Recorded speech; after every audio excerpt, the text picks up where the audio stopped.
Hola, ¿qué tal? Yo soy Mariano, psicólogo. Estoy acá con el autor, psicólogo, Diego Pascheta. Autor digo porque hizo este libro y por si fuera poco, también sacó una segunda versión de esto. Vamos a hablar de lo que surja y de lo que también tengamos ganas de charlar. Adelante, Diego. Millones de televidentes en todo el mundo que están mirando. Bueno, buen día, Mariano. No sé cómo saludar como no estamos, Esto va a salir en cualquier momento. Puede ser de día, de noche, de tarde, de madrugada. por eso es difícil, digamos, saber cómo dirigirse a qué público y no sabe qué hora y demás. Puede ser que nos esté mirando algún adolescente gamer poniendo este video en 1,75, porque obviamente uno tiene una velocidad para hablar, pero no la velocidad de los juegos, básicamente, o de la atención.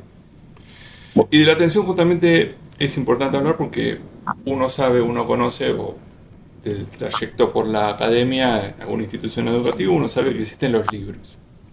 Entonces los libros son esos elementos que uno ve materialmente y a veces tiene la suerte de tenerlos en PDF y dice, bueno, ¿qué hago con esto? Se podría decir que vos como escritor, si bien primero te iniciaste como profesional de la salud mental, como escritor decidiste, bueno, voy a escribir algo. ¿Cómo te surgió esta idea de escribir? Hay algunos pasos que son como necesarios, me parece, establecer, al menos para que se entienda cómo al menos yo escribo, cómo investigo y después escribo, digamos, porque estos dos libros no dejan de ser investigaciones que adquieren el formato de libro. Podrían haber sido cursos, podrían haber tenido otro destino. Yo elegí el formato libro porque eh, me gusta que quede el material bien establecido, que la gente pueda acceder a él, y si tiene formato de curso, por ahí me parece que queda con un tono más informal o se pierde precisión. Y lo que yo busco es que el texto sea lo más preciso posible, ¿no? Entonces tenemos primero la investigación, o sea, un tema que a vos te interesa y que querés presentar, y después el soporte que va a tener la investigación. O sea, vos decís, puede ser un libro, puede ser un curso, Claro. pero digamos, pensás que el libro, digamos, podemos decir, se mantiene más en el tiempo o tiene una interfaz con el usuario que le permite un acceso más cercano, ¿no? Eh, Es una referencia, creo que es más estable que el video o incluso por ahí uno podría segmentar los capítulos de un libro y publicarlos en distintos lados. En mi caso preferí unificar todo y publicarlo en un libro, digamos. El primer libro, el segundo libro, que ¿Has sea. dado cursos sobre los libros? No, pues siento un poco que sería como una, eh, no digo estafa, pero sé que es una práctica muy frecuente en los profesionales, al menos de nuestro gremio. Eh, Primero dictar un curso y después sobre ese curso hacer un libro o al revés, pero es como que yo, eh, como me siento cómodo, yo siempre prefiero un texto escrito antes que ir a una conferencia. Entonces yo supongo lo mismo para los otros. Creo que para el otro va a ser siempre mejor un libro que un curso. Quizás esté completamente equivocado, o seguramente esté equivocado, pero me siento cómodo así y lo bueno de escribir un libro es como que el texto se termina, se publica y es como que ya tiene vida propia, digamos, y uno no tiene que estar encima eh, defendiéndolo, o quizás sí, eh, pero eso marcha, digamos, empieza a marchar solo. Y es la Bueno, idea también. de hecho acá lo estás charlando también. Claro. Entonces tenemos la investigación, tenemos el formato, digamos, en que se va a presentar y también que ese formato de alguna manera a vos te convenza. Sí. A mí, bueno, siempre digo que el principal beneficiario de escribir los libros soy yo, digamos, por varias razones. Una es porque me orienta el estudio, ¿no? Eh, Me orienta el estudio y porque eh, me permite avanzar, me parece, de otra manera que si uno leyese textos leyendo, leyendo y leyendo. Digamos, uno cuando escribe empieza, por ahí encuentra una pregunta, por ahí encuentra una pregunta, una hipótesis, después desarrolla alternativas para contestar parcialmente esa pregunta o hipótesis, las escribe, las arma, prueba por un lado, prueba por el otro, y todo ese proceso, digamos, produce una ganancia teórica, ¿no? Y principalmente me parece que cae de mi lado. Bien, ¿vos sentís que tenés el sueño de una inyección de Irma con estos libros? No, no, claramente no. De hecho, al principio, cuando empecé con el primer libro, por ahí tenía expectativas más altas respecto al público que podía llegar a interesarles. Con el segundo libro dije, bueno, quizá el público que tenga interés en esto sean, digamos, los colegas de Apola, que es el grupo en el que yo formo parte hace varios años. Y ya en este tercero que estoy escribiendo es como que, y bueno, a lo mejor algunos pocos de Apola les puede llegar a interesar, y psicoanalistas por ahí, casos aislados, como tu caso a lo mejor, digamos que no estás en Apola, y como que se va achicando la expectativa. Así que Freud, me parece que no, Freud te pasaba lo contrario, digamos. Algo que hayas estado leyendo vos en un momento, ¿sentís que fue disparador, que te despertó el interés sobre el sujeto, o fue más la frustración o elementos exteriores? O sea, me refiero por ahí, sobre lo que vos me decías recién, era que no encontraste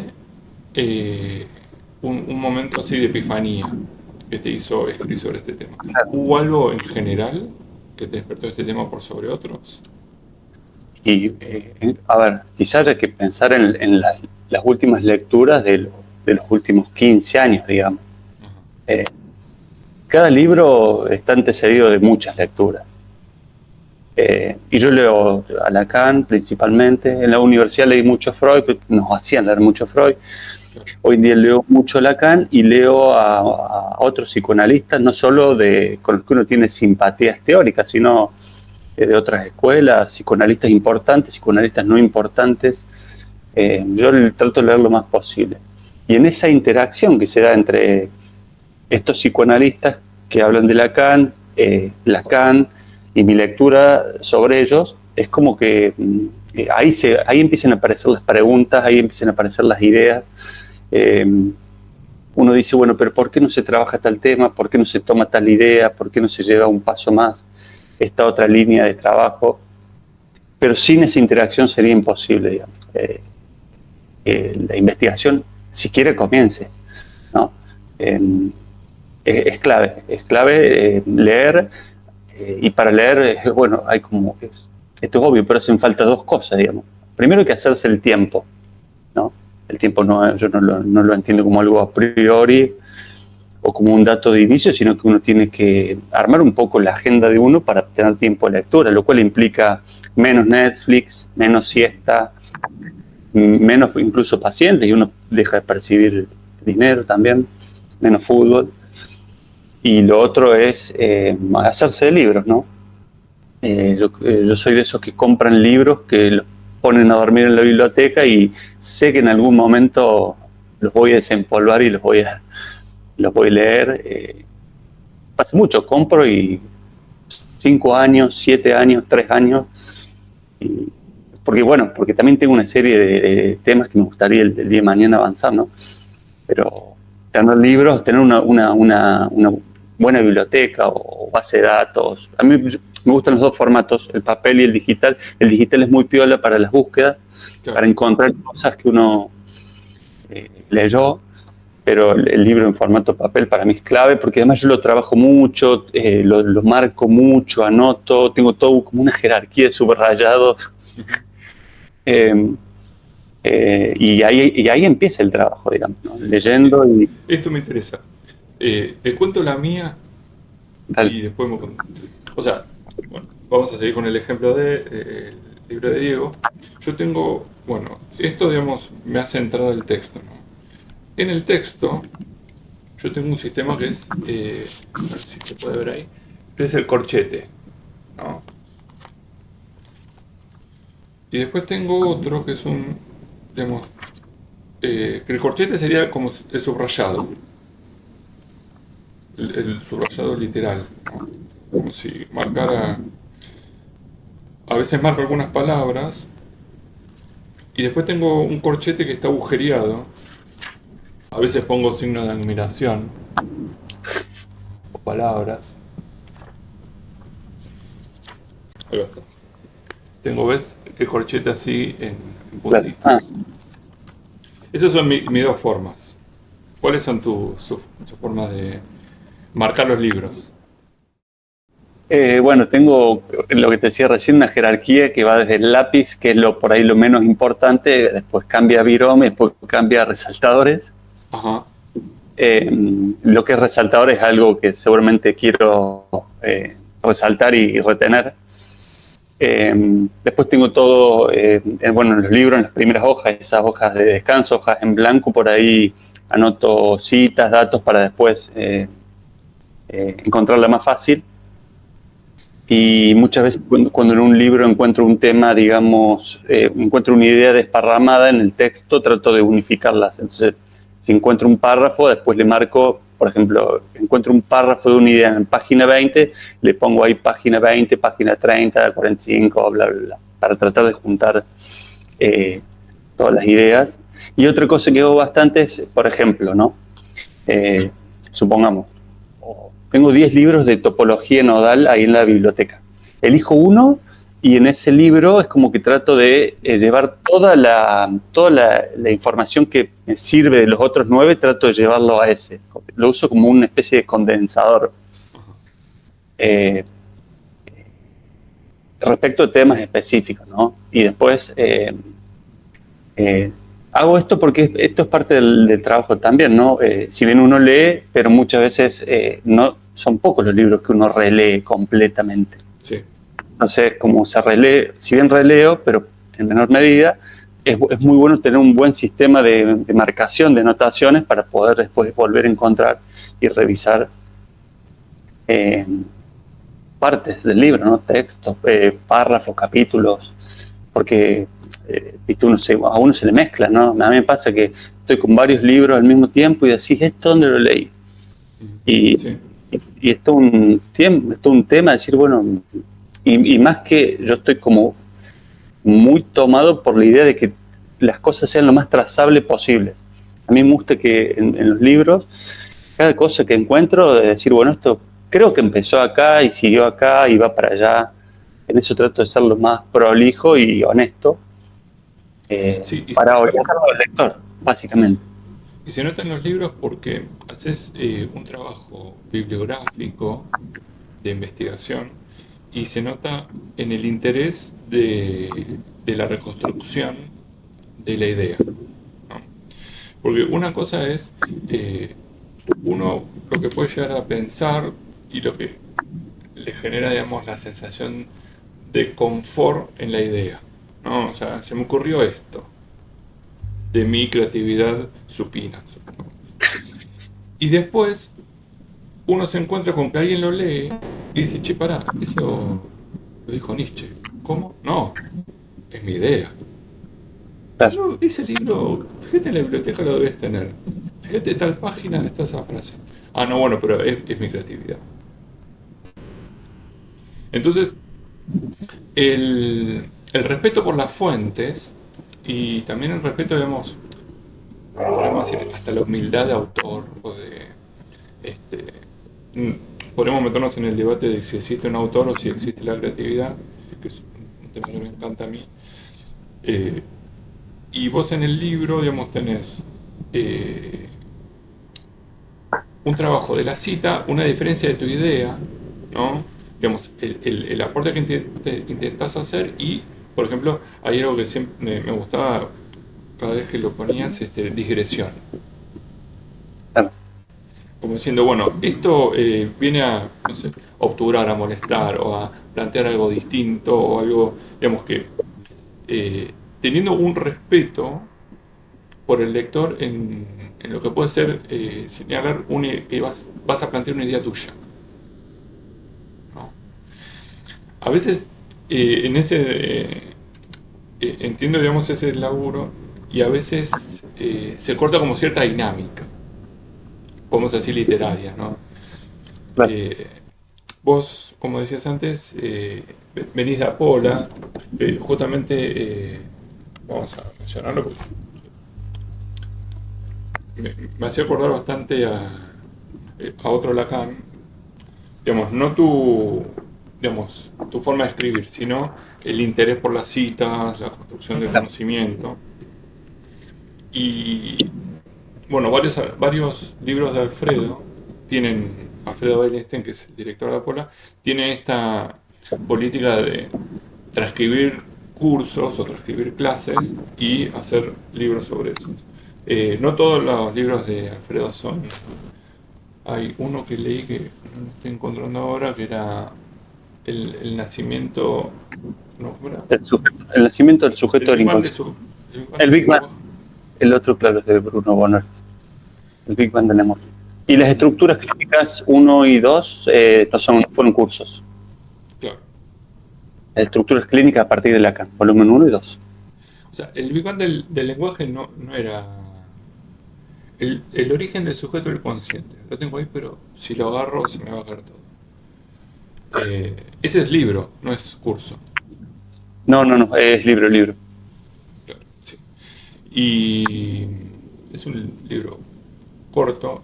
No sé si se mantiene, no sé si está envejeciendo bien ese libro con todos los avances que hay de física. Claro. Eh, Pero volviendo, digamos, la cita o referenciar al autor, me parece que no envejece tanto porque, bueno, vos estás usando también el autor que está generando este concepto, ¿no? Uno cuando empieza a leer encuentra un tema como para investigar, algo que le gusta, ¿no? Y es como que cuando se empieza la lectura, uno tiene como una especie de campo. Y cuando lee, digamos, lo que me estabas describiendo me vino esta imagen. Uno cuando empieza a leer es como que le empieza a encontrar grietas, ¿no? Digamos como, che, en este libro podría haber avanzado sobre este tema y se fue por otro lado, ¿no? Entonces uno como que empieza a focalizar en esa grieta y dice, bueno, voy a tapar esta grieta con este libro, ¿no? Con el libro que escribe uno. claro. Entonces, en donde hay huecos o hay espacio o hay algo para desarrollar es donde se mete uno, ¿no? A tratar de quizás hacer el campo, digamos, malicio que se cubra. En ese sentido, eh, para mí eso me parece un acto creativo, ¿no? En ese sentido, a veces yo encuentro en colegas o en otros autores de otras disciplinas también, digamos, como que insisten sobre un tema ya remanido, ¿no? Digamos, como que otra vez, ¿qué diferente puedes decir sobre la ansiedad? ¿O qué diferente puedes decir sobre El algo autismo. que... ¿Sobre qué? El autismo, hay un montón de libros sobre autismo. Sí, que también, digamos, por eso son temas que parece que la teoría girara en falso. A veces el problema es epistemológico, ¿no? De cómo se construye conocimiento sobre ese tema o desde el punto que se está mirando el fenómeno que hace que falle sistemáticamente la, la intención de desarrollarlo. Lo planteo como eh, incógnita porque la verdad que los dos acá no somos epistemólogos y este video, donde sea que lo vayamos a subir, tampoco va a ser este, tomado en cuenta por las universidades y van a decir, ah, lo dijo Mariano, entonces vamos a cambiar todo el sistema de investigación del mundo científico para que podamos crecer como especie. Vos cuando estás en el proceso del libro, ¿cuál es el momento que más te aburre, odias, cuál te molesta más? Bueno, la primera parte es la parte más tediosa. Te cuento lo que me está pasando ahora. Ahora yo estoy escribiendo la conjetura del sujeto 3 y tengo alguna idea, unas líneas de investigación que quiero trabajar en la conjetura del sujeto 4. Entonces, mientras escribo la 3 y encuentro cosas que pueden servir para la 4, las anoto en archivos, en la compu, en cuadernos y demás. Lo mismo pasó cuando escribí la 2 respecto a la conjetura 3. Entonces, ese primer momento cuando uno empieza a reunir las citas, las notas, las preguntas, la lluvia de ideas, toda esa cosa, los esquemas, los grafos que uno fue garabateando y demás, toda esa primera parte es muy tediosa porque es como se remite solo a ordenar, a pasar en limpio, a descartar, como cuando uno ordena la casa, ¿no? La casa de uno, la limpia, digamos. Y por supuesto ahí uno no ve avances, porque no es que uno ya esté en proceso de escritura, pero es una parte importante porque uno está generando el suelo, el piso, sobre el cual después va a venir el resto del libro, ¿no? Y ahí no hay, prácticamente no es que uno está escribiendo, no es que uno está en proceso productivo, pero se están está generando las condiciones para poder hacerlo. Y no ve resultados. Pero bueno, ahí hay que confiar en que ese trabajo es necesario y hay que hacerlo. Además que uno no vea resultados ahí, hay que ser paciente y confiar en que las cosas, si uno trabaja y trabaja sistemáticamente, digamos, las soluciones a los problemas, siempre soluciones provisorias, pero uno las puede armar. Esa es la parte más, por ahí más tediosa, digamos, como vos bien decías. Del trabajo con el libro, ¿cuántas personas te lo van leyendo?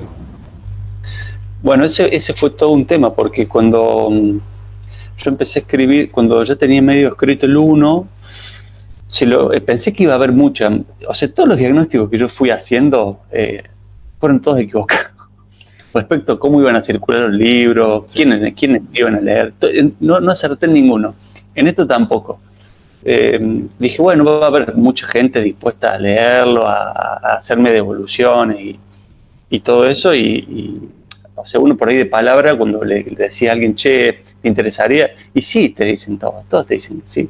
Pero después, bueno, la gente tiene otras cosas, no tiene tanto tiempo, tiene poco tiempo, tiene otras lecturas, y cuesta encontrar gente que le quiere dedicar tiempo de estudio, de lectura seria. Y a su vez, al menos a mí me incomoda un poco tener que decirle a alguien, che, ¿te interesa? ¿Te gustaría? Siento que un poco comprometes a la gente, entonces por ahí tienen poca revisión previa los libros, y quizás sea un problema porque eso hace que no se detecten errores o se pueden decir mejor las cosas. Pero bueno, de todos modos, la estructura de mis libros hace que yo con el libro siguiente puedo retomar algo que dije en el libro anterior y mejorarlo, o decirlo distinto. Entonces, al armar conjeturas, 1, 2, 3, 4, puedo ir rectificando, ajustando, diciendo mejor algo. De hecho, digamos, yo llegué al libro porque, estoy preparando una tesis sobre el sujeto de la ciencia y hay material. El sujeto de la ciencia es un concepto lacaniano, o sea, de la teoría de Lacan, que lo plantea en La ciencia de la verdad, como, digamos, donde más lo explica. Y me resultaba muy difícil encontrar escritores que separaran bien el sujeto del yo, o el sujeto de la persona, el sujeto del individuo. Entonces, en la búsqueda fue que me encontré con un video tuyo que estabas presentando la primera conjetura con Alfredo, y a partir de ahí, digamos, creo que estabas terminando de escribir la segunda cuando sí, fue ese video. Igual recién lo pude conseguir los libros cuando ya estaba publicado el 2. Y lo que yo rescato y que me parece muy valioso de los libros es que hay una búsqueda de ser divulgación científica, ¿no? Digamos, un intento de rigurosidad, de esquematización, digamos, de plantear un modelo y por eso planteaba antes de respetar las fuentes y tratar de generar conocimiento científico. Que sé que es una prerrogativa o un interés de Apola con el programa de investigación científica y las presentaciones y las conferencias que dan las distintas sedes de Apola para eh, tratar de darle solidez a las ideas.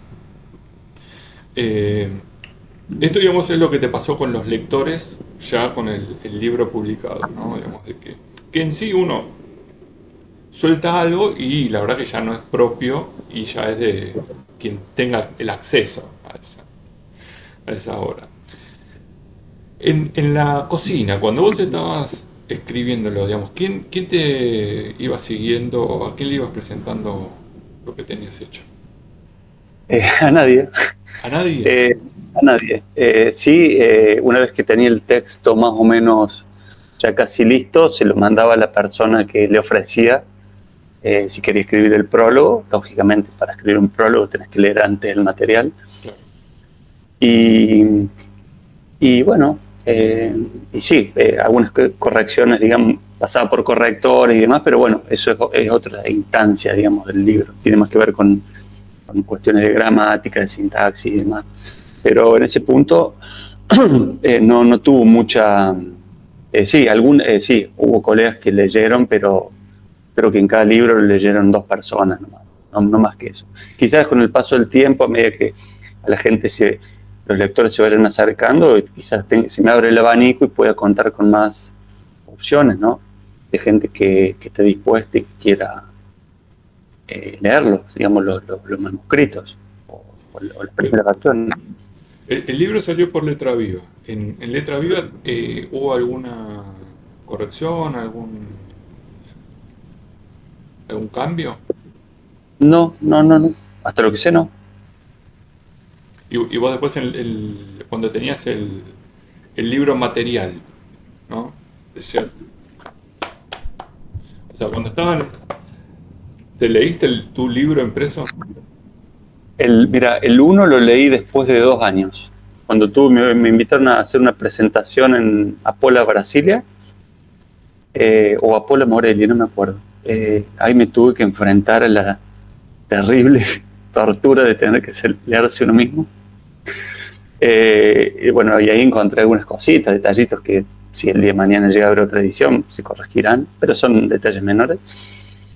Y no, en lo posible trato de no leerlos. Sí, digamos, los consulto porque por ahí estoy trabajando en la conjetura 3 en algunas ideas y dije, bueno, algo de esto en la conjetura 2 vi, entonces me meto en los archivos, busco las citas, pero leerme, no me leo. El 2 no leí nunca, o sea, desde el libro, ¿no? Claro. No leí nunca. Quizá, no sé, me toque en algún momento, vamos a ver. No, porque, digamos, verse, hay algo que yo no sé si verás vos redes de colegas o en general por ahí a veces los profesionales tienen como una reticencia a verse la cara, digamos, o hacer videos, ¿no? Digamos, como si uno fuera a atender a un paciente con una máscara, ¿no? Digamos, o que uno no es una persona y puede escudarse en frases de Freud, frases de Lacan, ¿no? O de Jodorowsky, ¿no? Cosas horrendas que no lo representan a uno, pero que uno tiene que publicar en internet o hacer cosas. Digo publicar en el mismo sentido incluso que el libro tuyo, porque la, la diferencia que uno puede hacer es entre lo que le gusta y lo que puede hacer, ¿no? Porque a vos te gusta leer, entonces y encontraste un tema y eso te hizo escribir. podemos decir, como Sí, forma. sí. Entonces, eso te diferencia con el que le pasa lo mismo pero no escribe y no publica. Pero no es la misma lectura. Cuando uno lee para escribir, me parece que es lo que señalaba al comienzo, ¿no? Uno ya lee con una pregunta, lee con, digamos, con algún abanico de articulaciones posibles, y es lo que por ahí me pasaba antes, a mí, antes de escribir. Me parece que es una lectura más, que se disuelve más, es más liviana. Eh, Sí, eso a mí me está costando, te voy a decir. Tengo que, digamos, recién te mostraba, bueno, estos son todos los libros que leí sobre el sujeto. Tengo estos dos más que todavía me faltan. Ahí se ve. Esto para hacer la tesis. Más los dos tuyos. Y el de Alfredo, que lo tengo por ahí. Y me puse a leer otra cosa porque me cansé. Eh, me cansé de la falta de rigurosidad. Cuando yo leía tu libro y decía, está la cita, era como, ¡ay, gracias! Era como, por fin tengo algo, digamos, en que apoyarme, porque eh, este de Rubinstein, que además tiene una tesis doctoral sobre... esto por ahí lo cortamos. Vos fíjate que no tiene una sola... Bueno, ahí... ¿Ves que tiene como que le doblo las puntitas?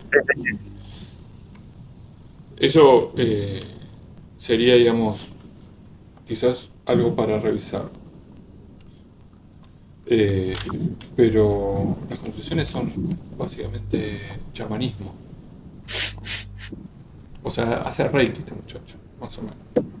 Reiki. te abre los registros. Claro, sí, te abre te abre los chakras. Te abre una chakra en Santiago del Estero. Y ah, la- estaba con el tema de las redes sociales. Entonces, cuando una persona tiene que exponerse, tiene que decir, bueno, mi idea de profesional de la salud mental tiene estas circunstancias, ¿sí? Que es, bueno, eh, digamos, la cercanía o las posibilidades o el interés va en lo que eh, uno se va autoautorizando, vamos a decir. Porque esto, eh, esta boludez atómica de el analista se tiene que autorizar, ¿no? Que aparte de ser ridícula, me parece que está completamente fuera de lo que puede ser seriedad para una disciplina tan importante, ¿no? Porque uno tiene que curar gente. Digo curar para simplificar porque sabemos que es mucho más complejo y en este video no lo vamos a descular. Pero viene gente que la está pasando mal. Entonces uno tiene Sí, que estar a la altura. Y cuando yo veo, digamos, la timidez de los colegas o veo cierta posición tibia de, bueno, no le voy a decir nada que le moleste a ver si todavía deja de venir y dejó de tener ese ingreso, yo digo, bueno, pero estás apostando, digamos, a la potenciación de la patología o a, digamos, eh, dejar la permanencia del síntoma como elemento que hace que se quede en la terapia. claro. Todo eso me genera un horror y me parece que es una mala lectura de la neutralidad de- del observador participante. Ni hablar de la gente de salud mental, del psicólogo, del psicoanalista, del terapeuta conductual, del coach ontológico, lo que fuese. Si hay algo que es imposibilitador de la continuidad de la existencia de esa persona, hay que intervenirlo, hay que detenerlo, hay que cooperar para que, eh, fuera de las lecturas morales, ¿no? Digamos, Nosotros queremos que el paciente siga respirando, básicamente, ¿no? Y cuando yo veo que se puede ser o sea, se intenta ser intransigente con las publicaciones, cuando ponen frasecitas como algo polite, tibio y como si fuera acogedor. A mí me parece que lo que dice Félix Morena Montiel sobre el tema de los libros, que hoy los libros son elementos disruptivos, yo apoyo esa posición filosófica o esa cosmovisión porque dentro de la digitalización de todos los recursos y que son de acceso dinámico, el libro, digamos, sigue siendo algo que puede acceder cualquiera y que se puede hacer sin la necesidad de electricidad. Uno puede leer al sol. Claro. Porque incluso acuérdense que Diego Pastecha tiene una página web, tiene artículos, y en la página lo primero que ves es una foto de él. ¿Sí? O sea, aparte también en las redes sociales está dando la cara. Y a mí me parece que eso es, obviamente que te habrán asesorado, lo habrás preparado, te habrán recomendado, o te parecía que era necesario lo que fuese, pero es importante que estés porque si no, no sabes con qué cara te vas a encontrar. Claro. O mismo este video que estamos haciendo ahora, o los otros que hayas hecho, las transmisiones en las que participas, o tus participaciones en Apola, se sabe cómo es tu tono de voz también. No nos vamos a meter en el tema de si cada persona, por su historia, hay determinadas frecuencias, sensaciones que le genera, que habla el mismo tono de mi mamá, el mismo tono de mi papá, esas cosas que son indetectables a priori. Pero digamos, lo disruptivo de aceptar o encaramarse en la aventura de escribir un libro sobre una pregunta que uno tiene, que hay que ver si después termina siendo necesaria, acorde o actual. Después está el defender esa instancia, digamos, como estamos haciendo acá, o en otros espacios donde te convoquen o donde a vos te parezca que sea necesario. Y después la constancia, ¿no? Porque no es solamente tener la actitud, bueno, yo lo defendí y me cansé, ¿no? O sea, seguís apostando, digamos, en una continuidad y esto te quiero decir también. Es muy interesante que también pienses una plataforma de trabajo que sea abierta, tanto sea al ajuste o a aceptar los cambios o las críticas y trabajar sobre ellas, sino también que no sea una escritura que obture, ¿no? Porque a veces el problema de algunos libros que salen en las librerías y todo eso es que quieren dar la solución, ¿no? Como si, acá está la verdad. Y vos ya empezás con, o sea, el título se llama La conjetura. Volviendo al anterior, me parece que tan importante como esto de, bueno, por ahí que se pueda asociar, no sé, una idea por ahí a una persona, a una fisonomía, a un acento que fuere, para mí lo más, lo que, no sé si lo más importante, pero sí creo que, o al menos en mi caso, lo importante es poder discutir con otros autores, extensar a Lacan, Freud, Lacan con Lacan, o Miller con Lacan, o quien sea con quien sea, criticar, digamos, en términos teóricos, ¿no? Ideas, o sistema de ideas, o conjunto articulado de ideas, y tratar de ser lo más prolijo y respetuoso posible, digamos, con los autores que uno critica. Eso creo que, digamos, algo que a mí me gusta de Que eso un poco yo lo tomé de Alfredo. Alfredo Edelstein trabaja así. Me gustó eso y trato de aplicarlo, digamos. Porque si no es todo muy... queda todo muy en el, me parece que queda todo muy en el aire digamos, y no se terminan de armar las oposiciones. Digamos, si el significante es opositivo, bueno, un libro también tiene que serlo. Un libro es la diferencia con el resto de los otros libros. Entonces hay que explotar al máximo esa idea. Yo trato de ir por ahí. Sí, esta es otra sección, por eso. Preguntan, o sea, vamos a decir, lo voy a plantear como enigmático a esta cita. Hay un entrevistador y hay un autor importante. Dice, ¿quiere decir esto que el sujeto no es una sustancia? Responde el autor. No, no es una sustancia, es una forma. Y esta forma no es sobre todo ni siempre idéntica a sí misma. Usted, por ejemplo, no tiene respeto de usted mismo el mismo tipo de relaciones cuando se constituye en un sujeto político, que va a votar o que toma la palabra en una asamblea, cuando intenta realizar su deseo en una relación sexual. Existen sin dudas relaciones e interferencias entre estas diferentes formas de sujeto, que no estamos ante el mismo tipo de sujeto. En cada caso se establecen respecto de uno mismo formas de relaciones diferentes.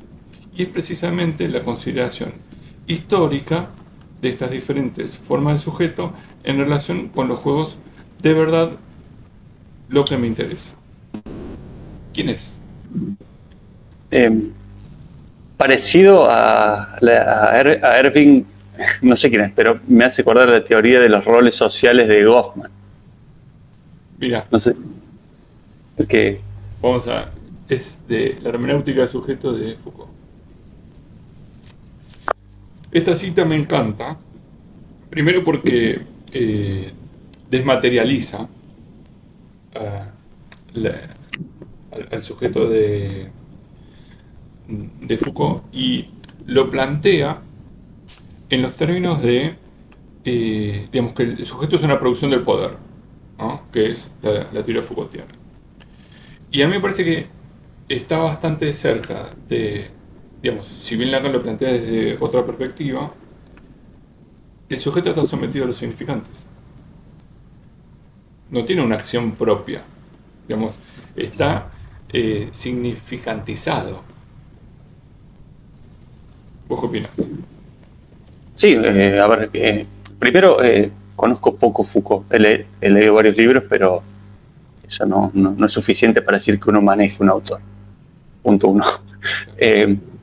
Y respecto a lo que propone Lacan, digamos, la teoría de la codefinición entre sujeto y significante, me parece que uno de los puntos más interesantes a explotar y desarrollar y extraer consecuencias. Que es un poco con la idea con la que abro el libro 1. Bueno, ¿cómo accedemos al sujeto? Accedemos por Freud, que no tiene sujeto, por otro lado tiene aparato psíquico, accedemos por los 3 registros, accedemos por el goce o el gozo, accedemos por el Edipo. Lacan es claro, digamos, es muy claro en eso, que de hecho encontré una cita ayer la encontré, cuando Lacan habla del, no sé si habla del, no quiero parafrasearla porque quizás meta la pata o hay cosas, pero habla de que solamente el sujeto aprende si hay relación al significante. Si no hay, digamos, el significante es el articulador, el operador lógico por el cual se cumplen, digamos, encontramos todas las funciones psicológicas que se estudian en la psicología, ¿no? Desde la atención, la concentración, la memoria, la evocación, la invocación, funciones del lenguaje, funciones cognitivas. Parece que la teoría del significante y sujeto de Lacan permite englobar todo eso. Sí. Yo de Freud venía pensando, esta es la parte de Hablemos sin saber. Venía ¿Esta sola? pensando, esta es la parte de Hablemos sin saber. Vamos a exteriorizar algunas. A mí me gusta pensar que las ideas tienen peso. Y ver, digamos, cuando una idea tiene peso y hay que ver si eso es sustentable teóricamente. Y de Freud estaba pensando que mi idea es incluirlo, digamos, como protosujeto, que es con los vasallajes del yo. Porque ahí, digamos, quizás un poco por la lectura del libro de Foucault, o este curso de Foucault, de la hermenéutica del sujeto, me surgió esa idea, digamos, de que quizás algo de lo que después terminó siendo el sujeto para Lacan podría haberse iniciado con el sometimiento del yo a las distintas instancias. Digamos, no creo, digamos, que sea homologable, porque, bueno, digamos, no hay... Perdón. Las mechas no me dejan ver. Me parece que lo que cambia Lacan en la forma de pensar la teoría es justamente su aporte sobre el lenguaje y un poco la desmaterialización de, de las estructuras de los padeceres, ¿no? Para mí, digamos, está en bastante consonancia con Foucault, porque la verdad es que uno no tiene materialmente al poder pisándole la cabeza a cada uno, pero digamos las lecturas o leyendo determinados detalles se pueden casi dibujar, ¿no? O escribir. Y casi que me parece que Freud quedó intermedio entre Foucault y Lacan, quizás como...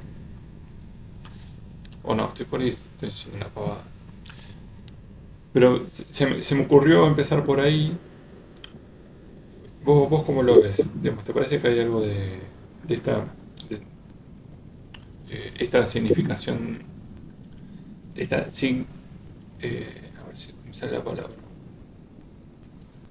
significantización sería, o como que el sujeto se hace se crea en el significante en, en la perspectiva de Freud de los pasajes del yo? Me es muy difícil pensarlo porque Freud lo tengo bastante descuidado hace tiempo, así que si bien lo que te decía hace un rato he leído bastante, pero bueno, pasó mucho tiempo.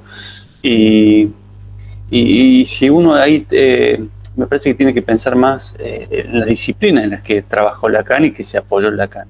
Y al ser totalmente distintas a las ciencias en las que se apoyó Freud, como que no hay conexión posible. O sea, creo que la lingüística, la lógica, la antifilosofía, la física, la topología no tienen punto de encuentro con las ciencias del espíritu, las ciencias de las religiones, historia de las religiones, historia de la cultura, todo esto desde donde Freud pensaba, ¿no?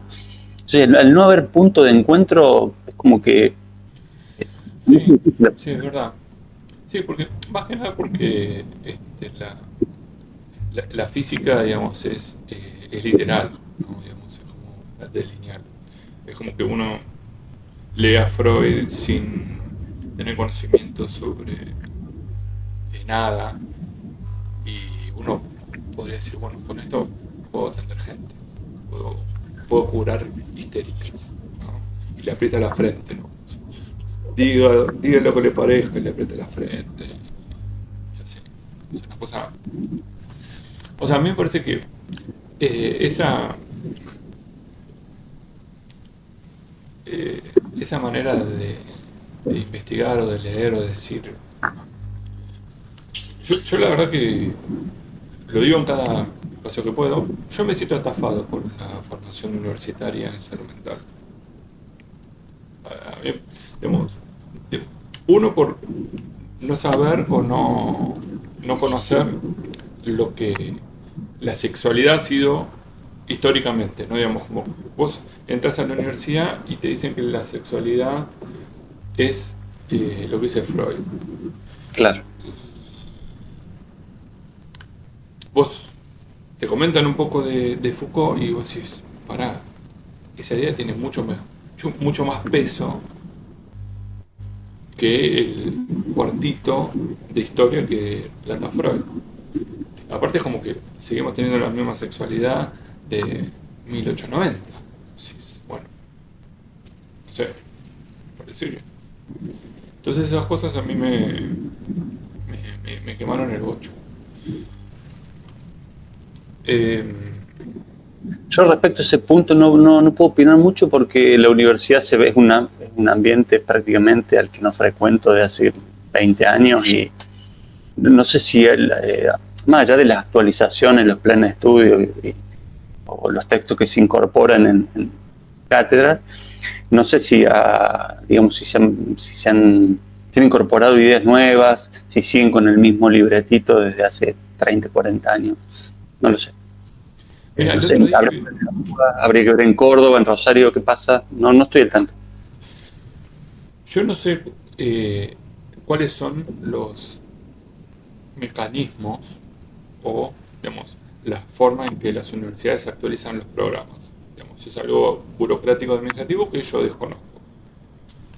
Digamos, a nivel nacional, incluso te diría.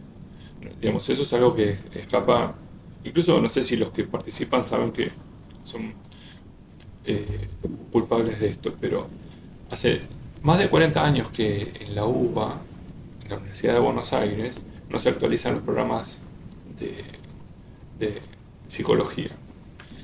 Y desde mi lectura, sesgada, desinformada, digamos, la sensación es que si no los cambia la UBA, no los cambia ninguna universidad del país. ¿No? Si no pasan capital, no pasan al resto del país. Yo no veo o no tengo referencias, digamos, que haya, por ejemplo, eh, digamos, en una materia de psicología hablen de Foucault o de Deleuze, o que se dé el antiedipo, ¿no? Digamos, o que se hable de Pulitzer, ¿no? De la crítica que le hace a la interpretación de los sueños.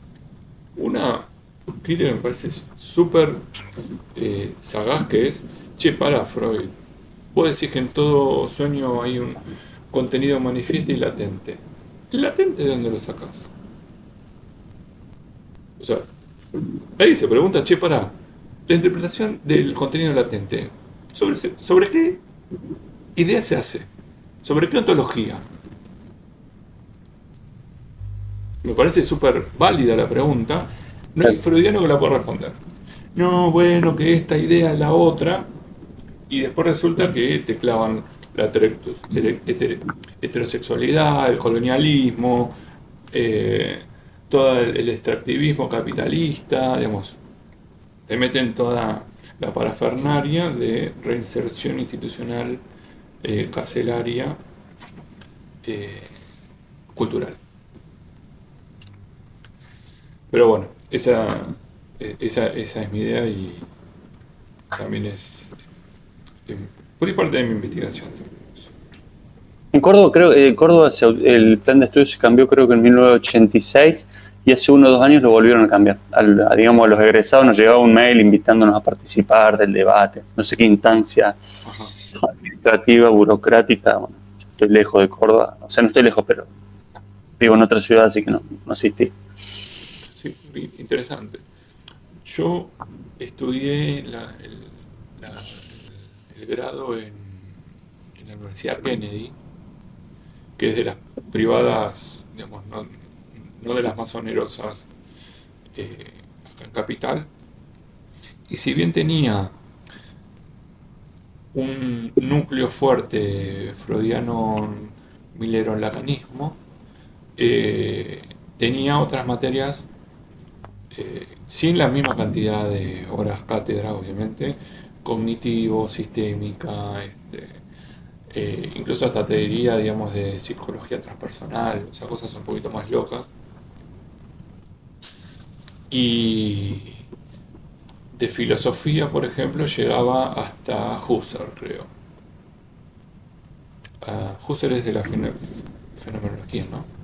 Sí, Llegaba hasta ahí. Justo, digamos, cuando se empieza a poner más picante, no te meten Marx ni en claro, pedo, ¿no?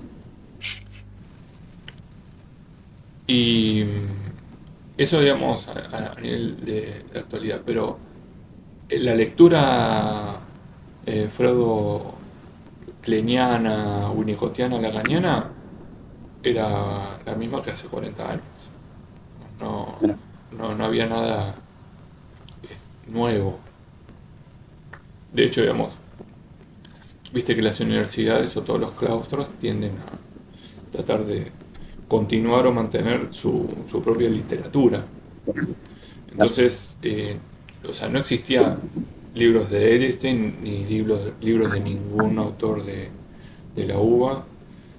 eh, digamos, no porque todo sea malo, no sé, Rabinovich me parece que es un autor muy interesante en algún momento, Bleichmar o eh, Ana María Rodríguez, o digamos, personas que vienen escribiendo desde los 70.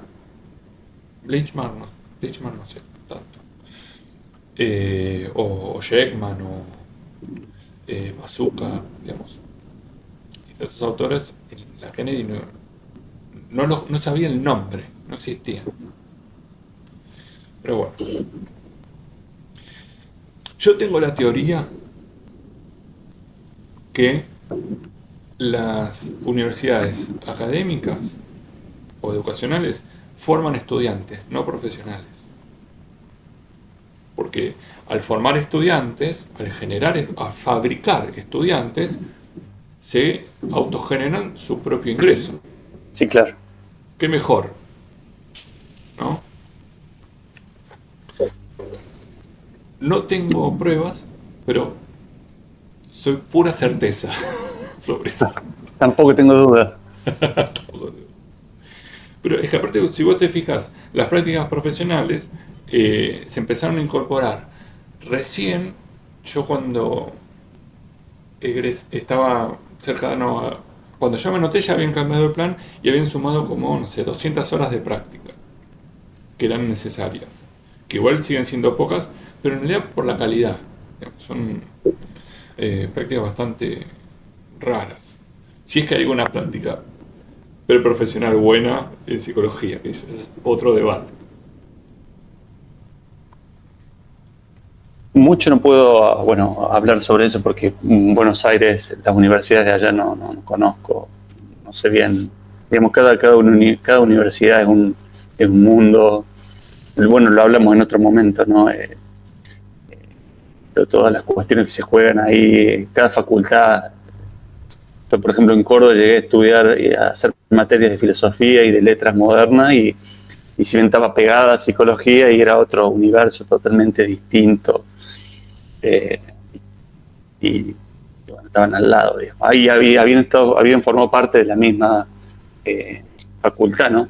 De filosofía y humanidades, hasta que en Córdoba psicología pasó a ser facultad, pero antes estaba dentro de filosofía y hay un abismo entre una carrera y la otra, ¿no? Hemos hablado de libros, hemos hablado de autores, hemos hablado de ser autor, hemos hablado de cómo ser autor siendo psicólogo, hemos hablado de las instituciones académicas, hemos hablado de los directores de circunstancias académicas también. Hemos hablado cómo escribir un libro, hemos hablado cómo investigar, hemos hablado de qué hacer cuando uno termina el libro. Yo no sé qué más se puede hablar. Nos hemos Está quedado sin tema. el tema que no trabajamos o no tocamos, el tema del estilo. Ah, sí. Ya es una especificidad jugosa, interesante. Sí,